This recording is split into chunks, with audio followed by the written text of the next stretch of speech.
धन्यवाद स्वामी जी। और नित्यानंद स्वामी जी को आज सभी सरस्वती महाप्रसाद के गौरवमयी मंच पर श्रद्धा सुमन अर्पित कर रहे हैं। और 85 हमारे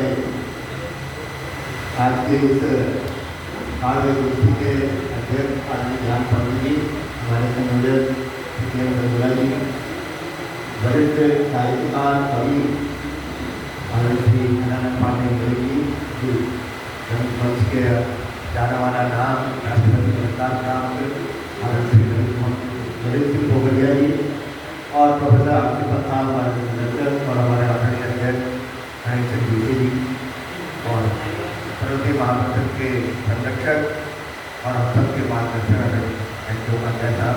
और यहाँ पर सभी माँ सरस्वती के वरद पुत्र सभी कवि जनों को मैं नमन करता हूँ। समय भी अधिक हो रहा है।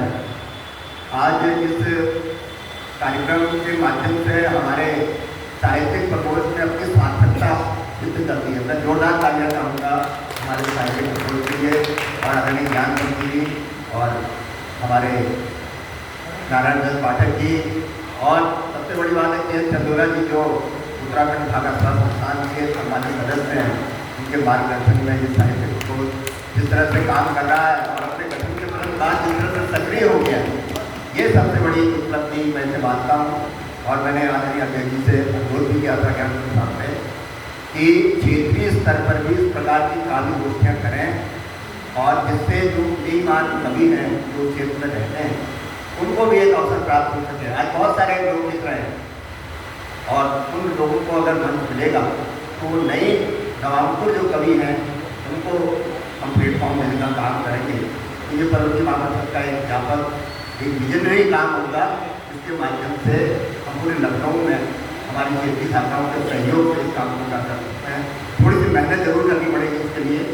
और ज्ञानपति जी जैसे जो कि संस्था के संस्थापक रहे हैं उनके पास बहुत कैलिबर है और जिस तरह में हाथ डालते हैं उन्होंने हमेशा अपने आप में किया। और साहित्यिक प्रकोष्ठ के माध्यम से तो आप लोगों ने जिस तरह से इस काम को आगे बढ़ाया है निश्चित रूप से साधुवाद।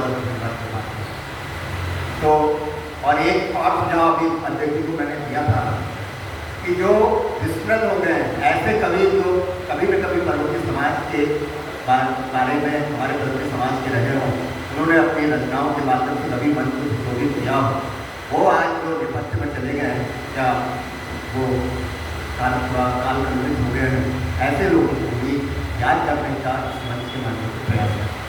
उनकी तस्वीर लगाने जैसे आज आपने पंथ की एक महान हस्ती को यहाँ पर रख किया है, ऐसे ही उन कवियों को उन साहित्यकारों को भी जो लखनऊ कभी न कभी जिनका योगदान रहा है साहित्य उनको भी परस्पर मंच से याद किया जाता है। तो अध्यक्ष जी ने कहा है इस पर विचार करेंगे और सूचनाएँ एकत्रित करेंगे।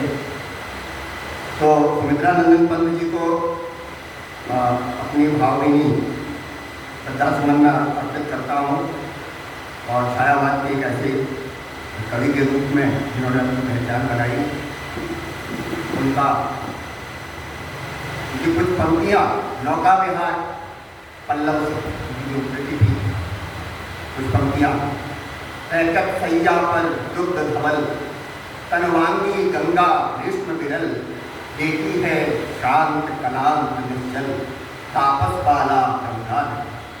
गंगा की इतनी अच्छी व्याख्या उन्होंने की है। ये क्यों श्रेष्ठ है ये पंक्तियाँ? क्योंकि प्रकृति चित्रण का सबसे सुंदर नमूना शब्दों से कैसे ऐसा लगता है जैसे उन्होंने पेंटिंग बनाई और छायावाद की आत्मा भी इसी में निवास करती है। ऐसी पंक्तियाँ किए हैं। और इसी प्रकार उन्होंने भारत माता लोकायतन जो उनका उसमें सबसे ज़्यादा ख्याति उनको इसी कविता से मिली थी।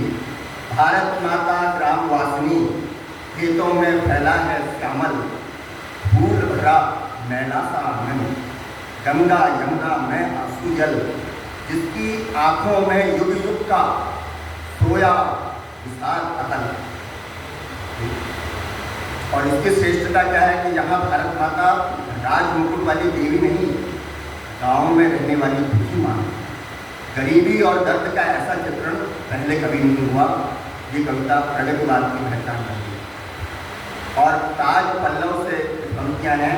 हाय मृत्यु का ऐसा अमर अपार्थिव पूजन, जबकि कृष्ण विश्व जीवन का जीवन सुख, मानव शिशु का क्रंदन जग में गूंज रहा।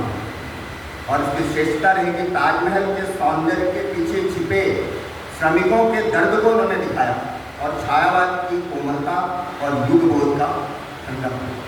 तो ऐसे कवि से यहाँ पर इनकी रचनाएं अगर हम पढ़ लें तो हमें कवि बन जाएंगे, मैं समझता हूँ।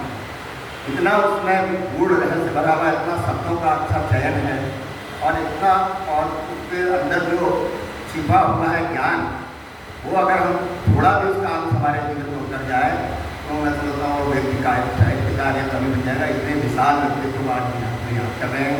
मैं पुनः परम महापुरुष के गौरवशाली मन से उसको नमन करता हूँ और आप सबको धन्यवाद देता हूँ कि आपने इस अवसर पर प्रदान करके हमारे इस कार्यक्रम को सफल किया। बहुत बहुत